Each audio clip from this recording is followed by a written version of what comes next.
44টা জায়গায় 532টা আয়াতে আল্লাহ রাব্বুল আলামিন মুসা ফেরাউন মুসা ফেরাউন মুসা ফেরাউন আমাদেরকে বলেছে। কোরআন কাদের জন্য? আচ্ছা, আমাদেরকে এই ঘটনাটা বারবার বলার কি কারণ? আল্লাহ পাক কেন এতবার করে মুসা আলাইহিস সালাম আর ফেরাউনের ঘটনা আমাদেরকে বলছেন? কারণ কি? আমাদের উম্মার সাথে তার কি সম্পর্ক? সম্পর্ক হচ্ছে নবী সাল্লাল্লাহু আলাইহি ওয়াসাল্লামের সোনালী যুগ যেটা, সেটা চলে যাওয়ার পরে এই ফিতনার যুগে সারা বিশ্ব জুড়ে নতুন নতুন ফেরাউনদের উদ্ভব হবে ইনশাআল্লাহ।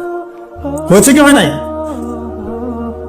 এবং এটা চিরায়ত পরিণতি। আল্লাহ পাক এই এতবার করে 532 বার এই মানুষদেরকে ফেরাউনের গল্প কেন শোনাচ্ছেন?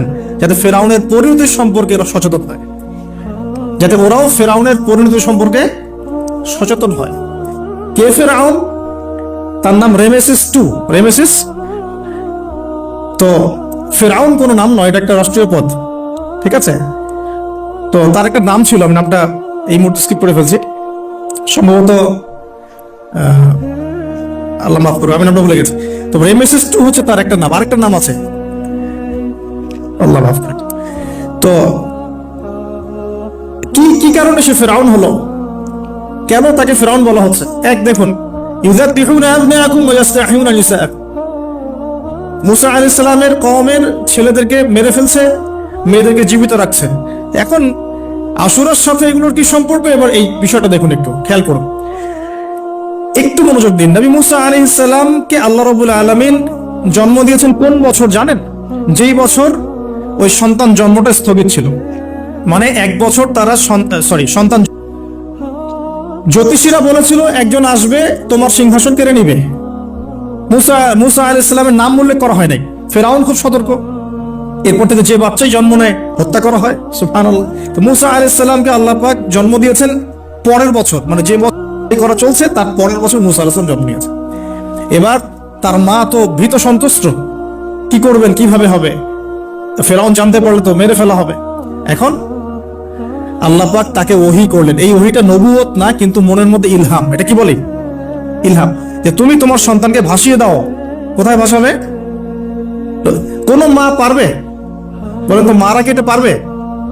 ও মুসা আলাইহিস সালামের মায়ের কলবটা কেঁদে উঠলো। আল্লাহ পাক বলেন, আমি যদি তার কলবকে দৃঢ় না রাখতাম সেই কাজ করতে পারতো না। সুবহানাল্লাহ। তার অন্তরকে দৃঢ় কে রাখে? আল্লাহ। আমরা সে আল্লাহর কাছে অন্তরের কলবের দৃঢ়তা কামনা করি। এই জায়গা থেকে একটু মনোযোগ দিয়ে বুঝতে হবে, আস্তে আস্তে শেষ করে দিব। এবার আল্লাহ রাব্বুল আলামিনের শান এবং তার পরিকল্পনা দেখুন। আল্লাহ পাক মুসা আলাইহিস সালামের চেহারার মধ্যে মোহাব্বত, ভালোবাসা দিয়ে দিয়েছেন। সুবহানাল্লাহ। অনেক মানুষ আছে না, বাচ্চা দেখলে মহব্বত জাগে, ভালো লাগে, খুব আদর করতে ইচ্ছা করে। ফেরাউনের ঘরে সন্তান নাই, তার স্ত্রী পানির ঘাটে বাচ্চা চলে আসলো। বাচ্চা দেখে সে বলছে, মাশাআল্লাহ, এত চমৎকার একটা সন্তান, ফুটফুটে বাচ্চা। ফেরাউনের কাছে নিয়ে গিয়ে বলছে, একে রেখে দেই, লা তাকতুলু, তাকে হত্যা করো না, আসা আইয়ানফাআনা আও নাত্তাখিযাহু ওয়ালাদা, তাকে আমরা রেখে দেই, হয়তো সে উপকারে আসবে, অথবা আমরা তাকে সন্তান হিসেবে গ্রহণ করতে পারি। তো ফেরাউন কিন্তু খুব সতর্ক ছিল। তারপরে আল্লাহ পাক তারই ঘরে মুসা আলাইহিস সালামকে বড় করলেন। সুবহানাল্লাহ। আর মুসা আলাইহিস সালাম ফেরাউনের স্ত্রী দুধও পান করছে না। তখন মুসা আলাইহিস সালাম একজন বোন আছে, সে গিয়ে তাদেরকে খবর দিল যে আমরা কি তোমাদেরকে হাল আদুল্লুকুম আলা মান ইয়াকফুলু, এমন একজনের কথা বলবো যে মুসাকে দুধ পান করাবে, এই বাচ্চাকে দুধ পান করাবে। আল্লাহ পাকের কি কৌশল! আল্লাহ পাক ওই মায়ের কোলেই আবার মুসা আলাইহিস সালামকে ফিরিয়ে দিলেন। এদিকে মায়ের দুধ খাচ্ছে, ফেরাউনের ঘরে বড় হচ্ছে, আবার ফেরাউন একটা বড় অঙ্কের হাদিয়া তার মাকে দিচ্ছে দুধ পান করানোর জন্য। সুবহানাল্লাহ। আল্লাহ পাকের পরিকল্পনা দেখেন। আমি আসলে বুঝাতে পারছি না ভাই, আমার ল্যাঙ্গুয়েজের প্রবলেমের কারণে মাফ করবেন। অনেক তথ্য মাথায় থাকলে কথা বলা টাফ হয়ে যায়। তো সুবহানাল্লাহ, আল্লাহ পাকের পরিকল্পনা দেখুন।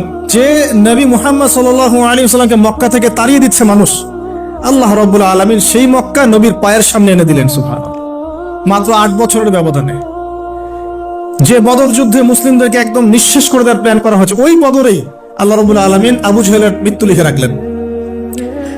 যে ইউসুফকে কুয়ায় ফেলে দিল তার ভাইরা, সেই ইউসুফকে আল্লাহ পাক সেখান থেকে কারাগার, রাজপ্রাসাদ, সেখান থেকে কারাগার, সেখান থেকে আবার নিয়ে আসলেন মিশরের পলিটিক্যাল পাওয়ার। আল্লাহর পরিকল্পনা। যে ইয়াসরিব একসময় ইহুদিদের দাপটের জায়গা ছিল, ওই ইয়াসরিব মুসলিমদের পরতলগত করলেন আল্লাহ পাক হিজরত করিয়া। বাদশা নাজাশী আবিসিনিয়ায়, আমি তো মালয়েশিয়াকে আবিসিনিয়া মনে করি, এখানে মাশাআল্লাহ এরকম পরিবেশ আছে। শান্তিপূর্ণ ইসলামী পরিবেশ। বাদশাহ নাজাশীর এরকম পরিবেশ ছিল। বাদশাহ নাজাশী কিন্তু মুসলিম ছিল না, সে খ্রিস্টান ছিল। তারপরেও নবীজি বলতেন বাদশাহ নাজাশীর রাজ্যে কেউ জুলুমের শিকার হয় না, সুবহানাল্লাহ, যদিও সে মুসলিম ছিল না। ওখানে ইসলাম নিয়ে গেলেন আল্লাহ পাক, ওখান থেকে পুরো আফ্রিকা ইসলাম ছড়িয়ে পড়লো, সুবহানাল্লাহ।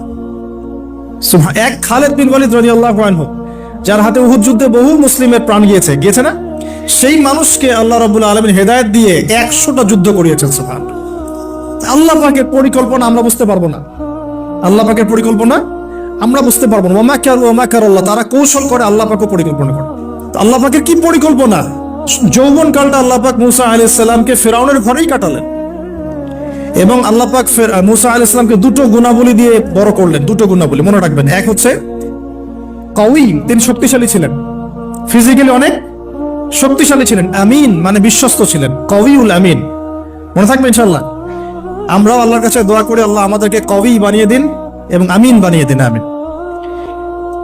এবার যৌবনে উপনীত হয়েছেন, টকবকা রক্ত, বাইরে বের হয়েছেন। বাইরে বের হয়ে দেখছেন যে দুজন ব্যক্তি লড়াই করছে, ইয়াকতাতুলান রাজুলান ইয়াকতাতুলান, দুজন ব্যক্তি মারামারি করছে।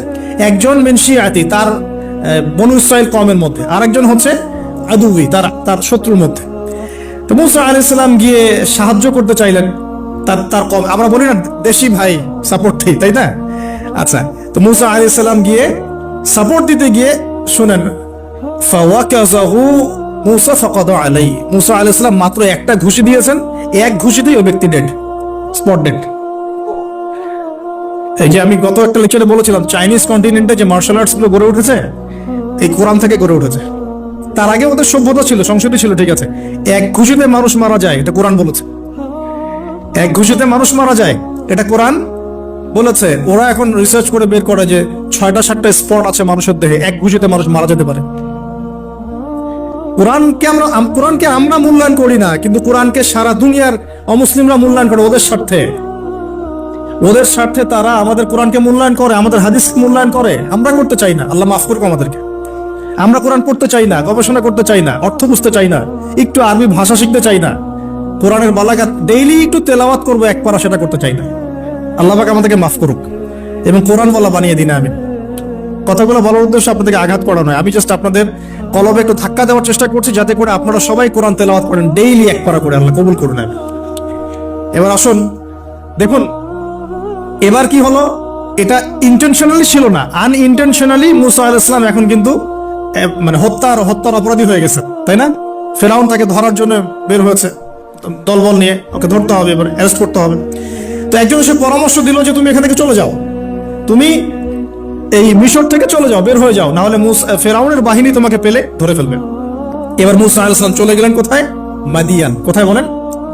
অনেক দূরে মাদিয়ান। মাদিয়ানে গিয়ে তার না আছে কোনো শেল্টার, না গার্ডিয়ান, না কোনো খাবার, না পানি, কিছুই নাই। ঠিক নবী সাল্লাল্লাহু আলাইহি ওয়াসাল্লামের সাহাবীরা হিজরত করেছেন আবিসিনিয়ায়, নবীজি হিজরত করেছেন একবার তায়েফে, ওখানে মার খেয়ে চলে আসতে হয়েছে না, মনে আছে? তায়েফের 3টা গোত্র ছিল, আব্দু ইয়ালাইল, আব্দু মাসউদ, হাবিব বিন আমর, এই 3 গোত্রের নেতা ছিল।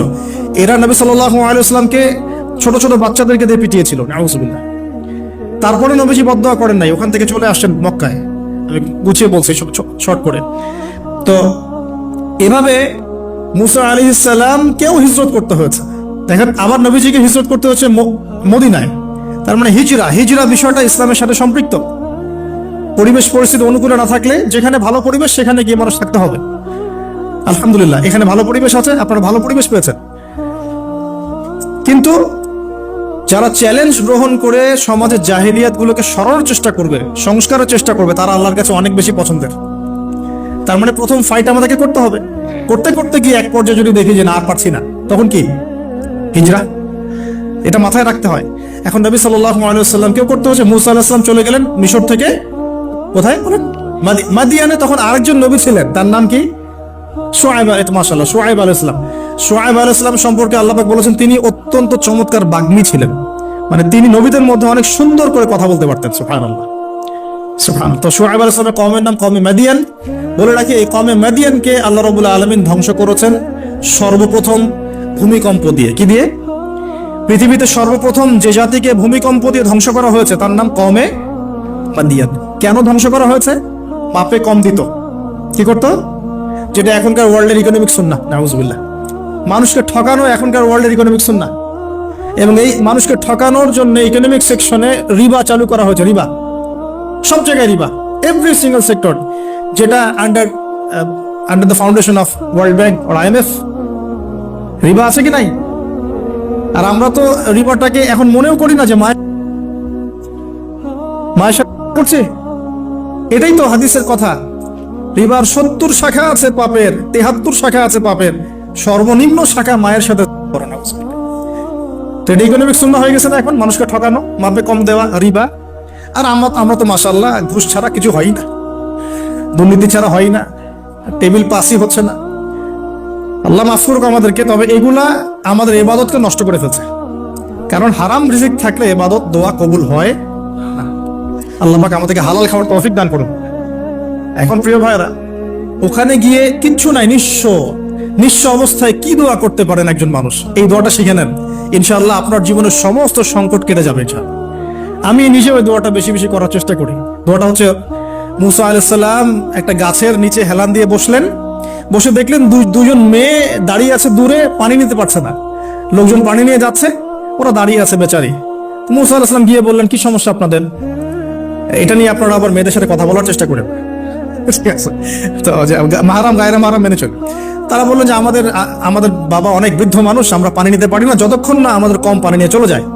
মুসা আলাইহিস সালাম তো একটু বললাম না, ফিজিক্যালি খুব স্ট্রং ছিলেন, থাকে না বডি বিল্ডার, সামনে গিয়ে কথা বলে সরব পানি নিতে দাও, তখন মানুষ একটু মূল্যায়ন করে না। তো মুসা আলাইহিস সালাম এভাবে পানি নিয়ে দিলেন এবং বাছুরদেরকে পানি পান করালেন, করিয়ে গাছের নিচে এসে বসে আছে। বসে বসে তিনি দোয়া করছেন, এই যে দোয়াটা তিনি দোয়া করছেন, রব্বি, একটা নেক কাজ করলেন না, মানুষের উপকার করলেন, নেক কাজ করে এসে গাছের নিচে বসে দোয়া করছেন, আল্লাহ এখানে তো আমার খাবার পানি বাসস্থান কিছুই নাই, আমি কি করব? রব্বি ইন্নী লিমা আনজালতা ইলাইয়া মিন খায়রিন ফাকির।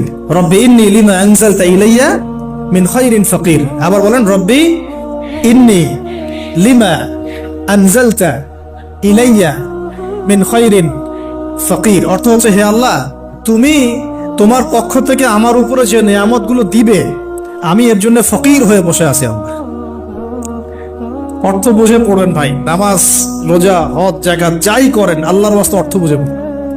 অর্থ বুঝে পড়লে আপনার ইবাদতের স্বাদ পাবেন, তৃপ্তি পাবেন, আল্লাহর সাথে কানেকশন হবে, আল্লাহর নূর পাবেন, মাআরিফত পাবেন, সত্য স্বপ্নও দেখবেন তখন ইনশাআল্লাহ।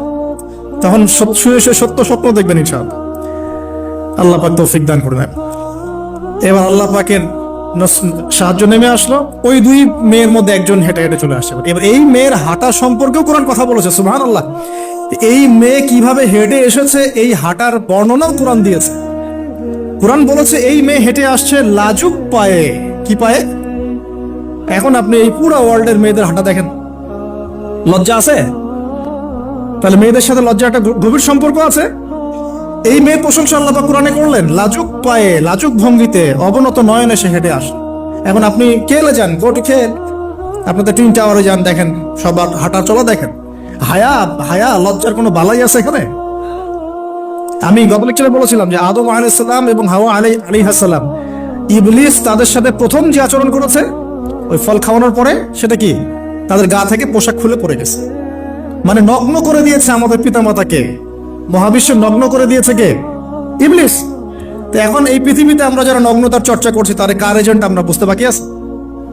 আমার কথা কি বুঝতে পারছেন কিনা? এই কানেকশন মেলানোর চেষ্টা করেন, ডটস গুলো মেলানোর চেষ্টা করেন।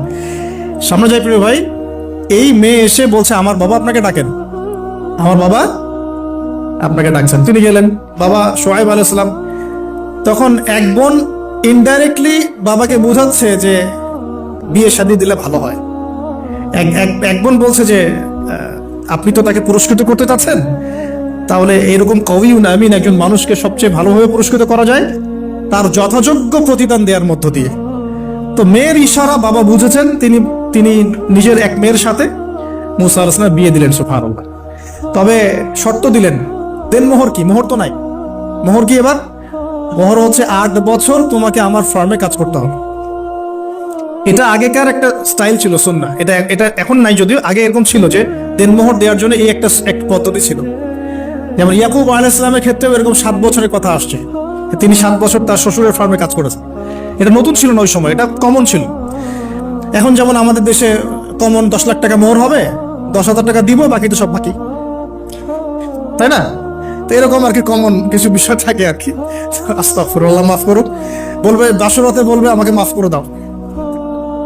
শুরুতেই নিজের গায়রহীনতার পরিচয় দিল।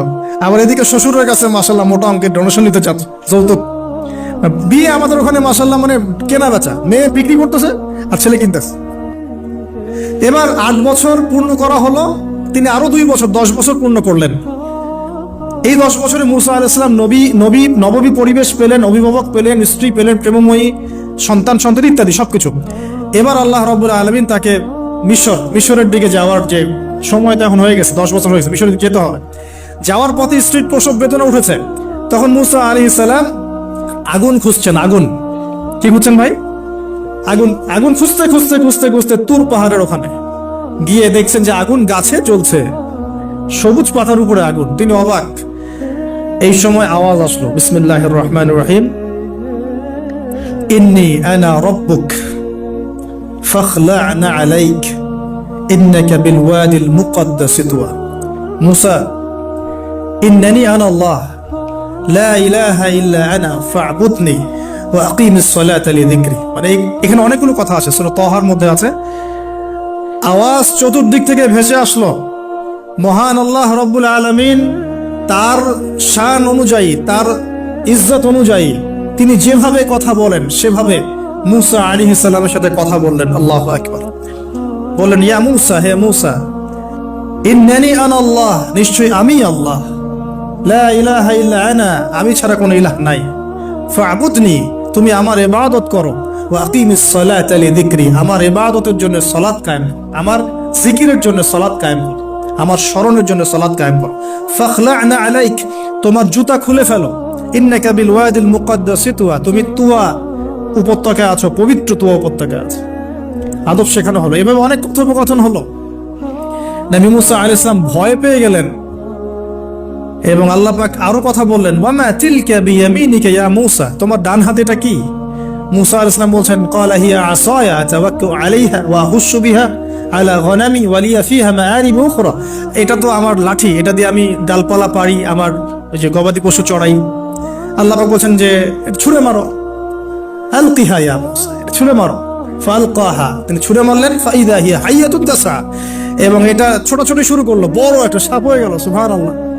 এগুলো কোনো গাল গল্প নয়, এগুলো আল্লাহ রাব্বুল আলামিনের মুআজিজাতুল কুবরা, এটা বড় মুআজিজা। তিনি পিছনের দিকে দৌড়ানো শুরু করলেন সাপ দেখে, খাইফা ইয়াতারাক্কাব, মানে ভয়ে দৌড়ানো শুরু করলেন। আল্লাহ পাক বলছেন, লা ইয়াখাফু লাদাইনাল মুরসালিন, আমার কাছে রাসূলগণ ভয় পায় না, তুমি ভয় পেও না, তুমি ওটাকে ধরো পিছন থেকে, সেটা আবার লাঠি হয়ে যাবে। পিছন থেকে হাত দেয়া হলো, লাঠি হয়ে গেল। সুবহানাল্লাহ। এবার বলছে যে তুমি তোমার বগলের নিচে হাত ঢুকাও। মুসা আলাইহিস সালাম বগলে হাত ঢুকালেন, বের করলেন, হাত থেকে টর্চ লাইটের মতো আলো বের হওয়া শুরু। এটা দ্বিতীয় নিদর্শন। কেন দেয়া হলো নিদর্শন? এবার আল্লাহ পাক তার দায়িত্বটাকে বলছেন, তোমাকে নিদর্শনগুলো কেন দিলাম, তোমাকে মনোনীত কেন করলাম, কেন তোমাকে মনোনীত করলাম মুসা, তোমার কাজটা কি? তোমার কাজ এখন এটা, ইযহাব ইলা ফিরআউনা ইন্নাহু তাগা, তুমি ফিরআউনের কাছে যাও, ফিরআউন সীমা লঙ্ঘন করেছে। মনে আছে ফিরআউনের কথা? সীমা লঙ্ঘন করেছে। তখন মুসা আলাইহিস সালাম তার অপারগতা প্রকাশ করছেন এভাবে। তিনি বলছেন, আল্লাহ, আমার তো জিহ্বার জড়তা আছে, আর আমি তো ওখানে এক ব্যক্তি, আমার খুনের অভিযোগ আমার কাঁধে, আমি এখন কিভাবে কি করবো আল্লাহ? তখন আল্লাহ রাব্বুল আলামিন বলছেন, এই দোয়াটা কর। কোন দোয়া? মুসা আলাইহিস সালাম বললেন, রব্বি ইশরাহ লি সাদরি, হে আল্লাহ, আমার বক্ষ প্রশস্ত করো, ওয়াসসির লি আমরি, আমার কাজকে সহজ করে দাও, ওয়াহলিল উকদাতাম মিন লিসানি, আমার জিহ্বার সমস্ত জড়তা দূর করে দাও, ইয়াফকাহু কওলি, যাতে মানুষ আমার কথা বুঝতে পারে। আর আমার সাথে আমার পরিবারের মধ্য থেকে ওয়াজআলনি ওয়াজিরাম মিন আহলি, আমার পরিবারের মধ্যে একজন ওজির আমাকে দাও, সাথী। হারুন আখি, আমার ভাই হারুনকে দান কর। সুবহানাল্লাহ। হারুন আলাইহিস সালামকে নবুয়ত দেয়া হলো। দুজনকে আল্লাহ পাক এখন বলছেন, ইযহাবা ইলা ফিরআউন, তোমরা দুজন এখন ফিরআউনের কাছে যাও, ফাইন্নাহু তাগা ফাকুলা লাহু কাওলাল লাইয়িনা, তবে তাকে গিয়ে কর্কশ ভাষায় কথা বলবে না, নরম স্বরে কথা বলবে। দায়ীদের এখানে সুন্নাহ, দায়ীদের জন্য শিক্ষা আছে, দায়ী আলেম যারা মুবাল্লিগ তাদের শিক্ষা আছে। ফিরআউনের সামনে গিয়ে দাওয়াত দিলেও কিভাবে দিতে হবে? ফাকুলা লাহু কাওলাল লাইয়িনা, নম্রভাবে কথা বলো। লাআল্লাহু, কেন নম্রতার সাথে? লাআল্লাহু ইয়াতাযাক্কারু আও ইয়াখশা, হয়তোবা নম্রতা প্রদর্শন করলে সে উপদেশ গ্রহণ করতে পারে, অথবা সে আল্লাহকে ভয় করতেও পারে। আল্লাহ পাক তো আগে থেকে জানেন সে ঈমান আনবে না, তারপরেও আমাদের আদব শিখাচ্ছেন আল্লাহ পাক এখানে। তারা দুজন চলে গেলেন, দাওয়াত দিলেন। ফিরআউন মশকরা করছে, ওয়ামা রব্বুকুম ইয়া মূসা, তোমাদের দুজনের রব আবার কে? হ্যাঁ, মূসা আলাইহিস সালাম বুঝাচ্ছেন, রব্বি আল্লাযী, আমার রব সেই রব যিনি জীবিতকে মৃত করেন, মৃতকে জীবিত করেন, ইত্যাদি। মানে যার হুকুম ছাড়া একটা গাছের পাতাও নড়ে না, যিনি মাটি থেকে সব উৎপন্ন করেন, বৃষ্টি বর্ষণ করেন, সব বুঝালেন। ফিরআউনের বক্তব্য তখন এটাই ছিল, তোমাদের কাছে কি কোন নিদর্শন আছে, কোন আয়াত নিদর্শন আছে? হ্যাঁ, নিদর্শন আছে। কি? লাঠি ছুঁড়ে মারলেন, সাপ হয়ে গেল। এখন ফিরআউন বলছে এটা তো জাদু, এটা কি? আমার জাদুকররাও এটা পারে। জাদুকরটাকে ডেকে না হলো, জাদুকররাও লাঠি ছুঁড়ে মারলো, সাপ হয়ে যাচ্ছে। কিন্তু এই বড় সাপ ওদের সব সাপকে খেয়ে ফেললো। তখন ফিরআউন কিন্তু ভয় পেয়ে গিয়েছিল। এরপরেও এই হাত বের করে আলোর এই নিদর্শন দেখানো হলো, তাওহীদের দাওয়াত দেওয়া হলো, ফিরআউনকে ভয় করতে বলা হলো, ফিরআউনকে সতর্ক করা হলো যে আমার রব, আপনার রব, সবার রব হচ্ছেন আল্লাহ। সবকিছু বোঝানো হলো, কিন্তু ফিরআউন এই কোনো কথাই গ্রহণ করলো না। এরপরে সে বনু ইসরাইলকে ডিভাইড অ্যান্ড রুল করলো। ডিভাইড অ্যান্ড রুল মানে ওদেরকে ভাগ করতো এবং রুল করতো, ঠিক যেটা এখনকার গ্লোবাল অ্যাফেয়ার্সে করা হচ্ছে। ডিভাইড অ্যান্ড রুল, আমাদেরকে তারা ভাগ করে দিয়েছে। আমাদের পুরো কমিউনিটি, গ্লোবাল মুসলিম কমিউনিটিকে তারা ভাগ করে দিয়েছে এবং রুল শাসন করছে। এবং কারো গায়ে আঘাত লাগলে আরেকজন গিয়ে সেই ব্যথা নিরসন করতে চায় না, বরং অপেক্ষা করে, আমার গায়ে তো আর আসে নাই, তার গায়ে আসছে। ঠিক আছে, এটা শুধু গ্লোবাল অ্যাফেয়ার্স না, এটা সবখানে, একটা রাষ্ট্রের ভিতরেও ঢুকে গেছে। ওই ভাইকে বলছে বলুক, আমাকে তো আর কিছু বলে নাই, ওকে গায়েব করে ফেলুক, আমাকে তো আর কিছু করে নাই, ও ভিতরে গেছে, আমাকে তো কিছু বলে নাই। এই আচরণের কারণে আস্তে আস্তে আস্তে আস্তে মুসলিমদের শক্তি সব সংকুচিত হয়ে আসে। এটা নতুন কোনো বিষয় না, ফিরআউনের সুন্নত এটা, ডিভাইড অ্যান্ড রুল, যেটা ব্রিটিশরা করে গেছে সারা ওয়ার্ল্ডে।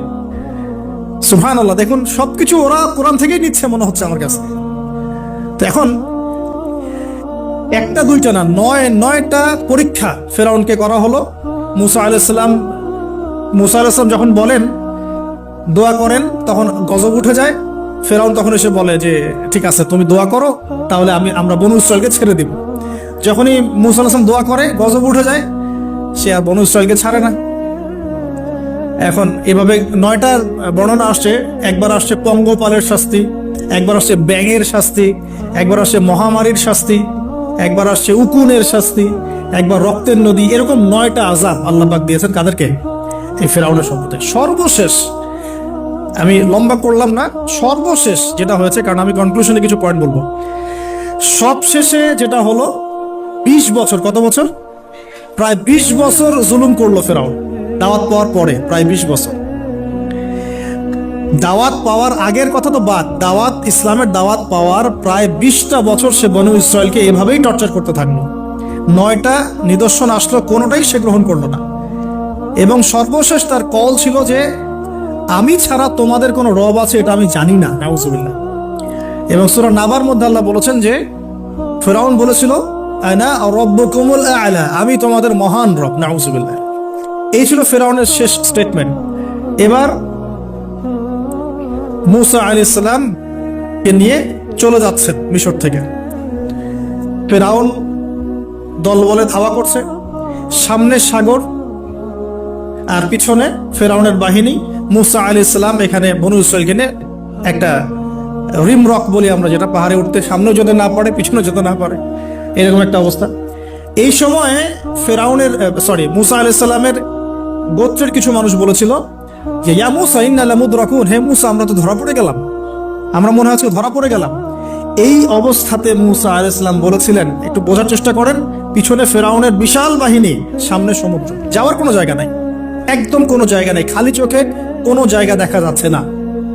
ওই সময় খালি চোখে, বাহ্যিক চোখ দিয়ে কোনো উপায় দেখা যাচ্ছে না। বাহ্যিক চোখে ওই সময় কোনো উপায় দেখা যাচ্ছে না নিষ্কৃতির, নাজাতের। ঠিক এখন সারা ওয়ার্ল্ডে বাহ্যিক চোখে মুসলিমদের নাজাতের কোনো পথ দেখা যাচ্ছে না। বাহ্যিক চোখ দিয়ে কি করবে মুসলিমরা? খালি পড়াশোনা করবে, না কমিউনিটি করবে, না জিহাদ করবে, নাকি তাগুতের এগেনস্টে লড়বে? কি করবে মুসলিমরা? নাকি সারাদিন বসে বসে মসজিদে তাসবিহ টিপবে আর নামাজি পড়বে? কি করবে মুসলিমরা? বাহ্যিক চোখ দিয়ে এখানেও কোনো ফয়সালা দেখা যাচ্ছে না। তখন আল্লাহ রাব্বুল আলামিন মুসা আলাইহিস সালামকে একটা পরীক্ষাও নিলেন। একজন বলছে ইন্নালা মুদরাকুন, আমরা ধরা পড়ে গিয়েছে। মুসা আলাইহিস সালাম তখন বলছেন দৃঢ় চিত্তে, কাল্লা কাল্লা, কখনো না, ইন্না রব্বি মাইয়া সাইয়াহদিন, নিশ্চয়ই আমার রব আমার সাথে আছেন, তিনি আমাকে পথ দেখাবেন। সুবহানাল্লাহ। তাহলে আজকেও মুসলিমদের সারা ওয়ার্ল্ড ওয়াইড এই চেতনাই থাকা উচিত যে কাল্লা, কখনো না, আল্লাহ ইন্না রব্বুনা মা'ানা, নিশ্চয়ই আমাদের রব আমাদের সাথে আছেন, তিনি আমাদেরকে পথ দেখাবেন ইনশাআল্লাহ। এই পথই আমরা চাই, ইহদিনাস সিরাতাল মুস্তাকিম, তাই না? সিরাতাল লাযিনা আন'আমতা আলাইহিম গায়রিল মাগদুবি আলাইহিম ওয়ালাদ দাল্লিন। এই বাস, যখন আপনি পুরোদমে আল্লাহর উপর তাওয়াক্কুল করে ফেলবেন, তখনই তো আল্লাহ রাব্বুল আলামিনের নুসরা নেমে আসবে। বদরের মাঠে নবী সাল্লাল্লাহু আলাইহি ওয়াসাল্লাম হাত তুলে দোয়া করেছে, আল্লাহ এই 313 জন মুসলিম যদি আজকে শেষ হয়ে যায়, ইসলামের নাম নেওয়ার কেউ থাকবে না। তো দোয়া করতে করতে চাদরটা পর্যন্ত পড়ে গেল। আবু বকর সিদ্দিক দৌড়ে এসে চাদর উঠায় দিলেন, দিয়ে কান্না জড়িত কণ্ঠে বলছেন, হাসবুকা ইয়া রাসূলুল্লাহ, যথেষ্ট হয়েছে আল্লাহ রাসূল, যথেষ্ট হয়েছে, আর দোয়া করার দরকার নেই, ইনশাআল্লাহ আল্লাহ সাহায্য নেমে আসবে। আল্লাহ পাকের সাহায্য নেমে আসলো, হাজার হাজার ফেরেশতা আল্লাহ নামিয়ে দিলেন বদরের মাঠে। আপনি দেখুন যে সুবহানাল্লাহ, নবী সাল্লাল্লাহু আলাইহি ওয়াসাল্লাম হিজরত করছেন আবু বকর সিদ্দিককে সাথে নিয়ে, মনে আছে গারে সওরের ঘটনা, সবাই ঘিরে ফেলেছে, এমনকি নিচ থেকে উপরে ওদের পা দেখা যাচ্ছে। আবু বকর সিদ্দিক বলছেন যে ইন্না মুদরাকুন, আমরা ধরা পড়ে গেলাম ইয়া রাসূলুল্লাহ।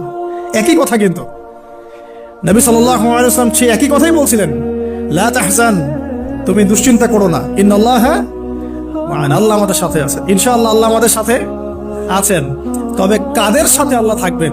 যারা নামাজ পড়ে না, যারা নামাজ পড়ে না, যারা তাওহীদ শিখে না, সুন্নতের উপর আমল করে না, যারা রিবা খোর, যারা মাদক দ্রব্য সেবন করে, জিনা করে, পর্নোগ্রাফি দেখে, যে বেপরদায় চলে, এদের সাথে আল্লাহ থাকবেন।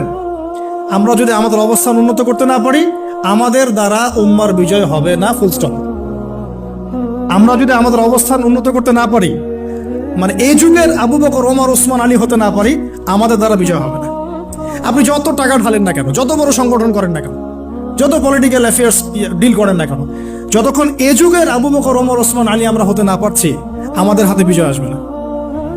প্রথম কাজটা এখানে ভাই, প্রিয় ভাইয়েরা, রাগ করছে নাকি কথায়?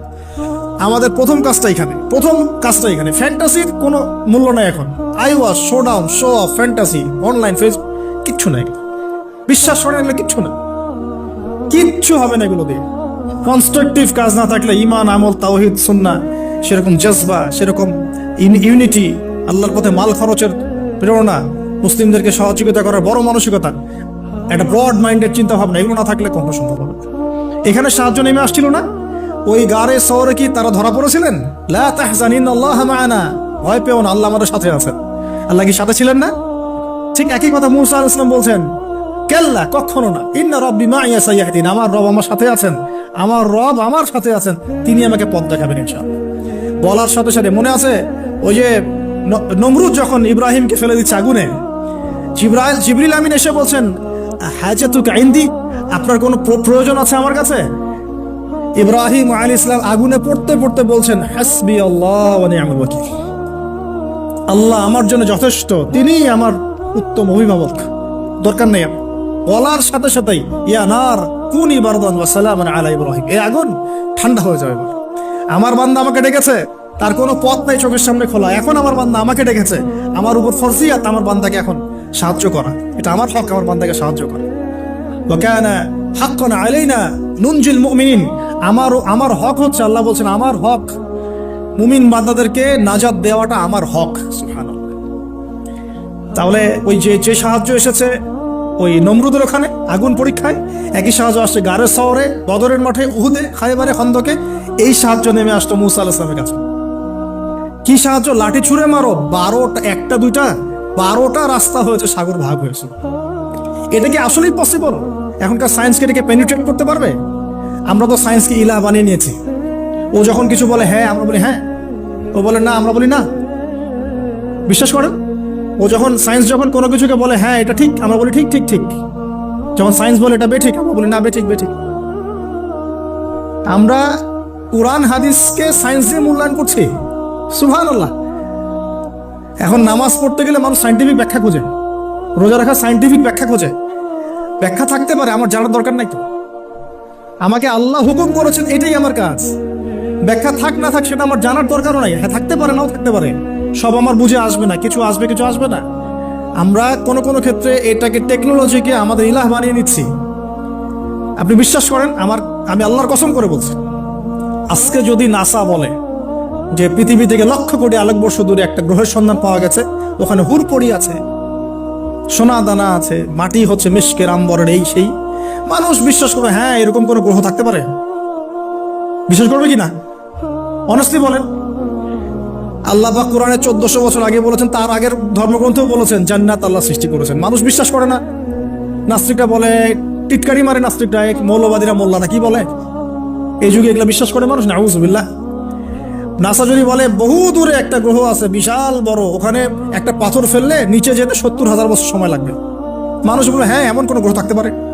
নাম দিয়ে দিবে একটা XYZ dot dot dot dot, দিল একটা কিছু, এরকম নাম হয় না, KLR কি নাম দিয়ে দিবে একটা। তো আল্লাহ পাক জাহান্নামের কথা বলছেন, মানুষ বিশ্বাস করে না। তো প্রিয় ভাইরা, এই জায়গায় সায়েন্স ব্যাখ্যা করতে পারবে না।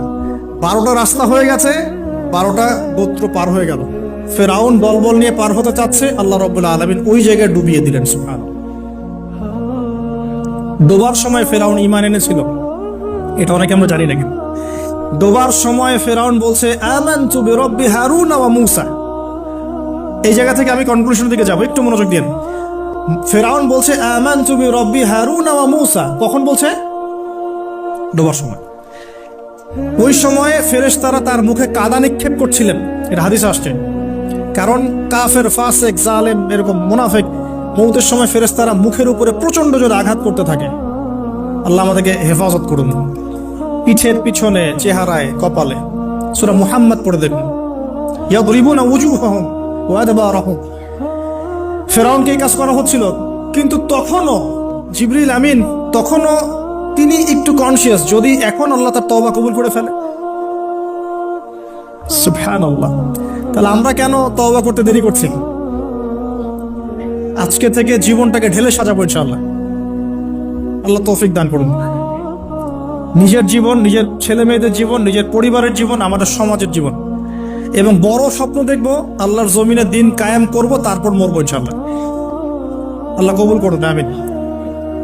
এবার আসুন ভাই, আল্লাহ পাক তওবা কবুল করলেন না। আল্লাহ পাক বললেন আল আন, এখন, আল আন, এখন, আল আন, এখন। লাকাদ আসাইতা মিন ক্বাবল, এর পূর্বে তুমি তো সারা জীবন আমার অবাধ্যতা করে গিয়েছো। আজকে কি করব শোনো, আল ইয়াউমা নুনাজ্জিকা বিবাদানিক, আজকে তো আমি তোমাকে ক্ষমা করছি না, বরং আজকের থেকে আমি তোমার এই যে বডি, তোমার দেহ বাদান, এটাকে প্রিজার্ভ করব, সংরক্ষণ করব। কেন সংরক্ষণ করব? এই বডিটা কোথায় আছে ভাই এখন? ফ্রান্সে না মিশরে? আচ্ছা, এখন মিশরে না? আচ্ছা, আমি মাঝখানে শুনেছিলাম এটা রিসার্চের জন্য মনে হয় ফ্রান্সে নেওয়া হচ্ছে, মেবি। আমি ভাবছিলাম, পারিবারিক মিটিংয়ে বলছিলাম যে এই সভ্যতাটা একদিন ধ্বংস হয়ে যাবে, দেখে নিন, এই সিভিলাইজেশনটা একদিন